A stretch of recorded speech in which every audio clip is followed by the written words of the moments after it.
Bonjour. À l'UPR, nous avons décidé de lire attentivement les traités européens que nous avons signés. Et bien que ces traités soient à l'échelon national, ils auront bien un impact direct et concret dans notre circonscription. Par exemple, Bruxelles nous demande de privatiser nos barrages. Ces barrages qui ont été construits par nous, Savoyards, et qui ont été depuis bien longtemps amortis. Accepteriez-vous que ces biens communs aillent enrichir des actionnaires privés? Un autre exemple. L'article 39 du TFUE nous pousse à une agriculture de plus en plus productiviste, qui pousse à enfermer nos vaches dans des usines à lait ou à viande, quitte à détruire nos labels.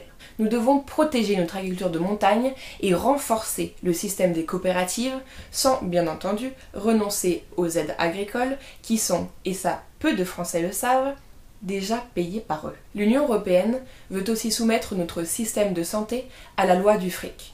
Cela se traduit par exemple par la fermeture progressive de l'hôpital de Moutier, qui serait, selon eux, pas assez rentable. L'argent, justement. Notre appartenance à l'Union européenne nous coûte chaque année en coût direct 9 milliards d'euros et en coût indirect 34 milliards d'euros. Ce qui nous pousse à une politique d'austérité et à la dette. L'Union européenne est censée être un symbole de paix et de prospérité. C'est ce qu'on entend depuis l'école.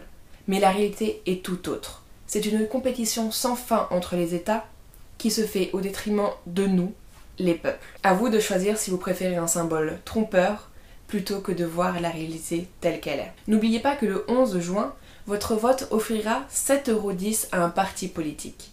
À vous de choisir lequel.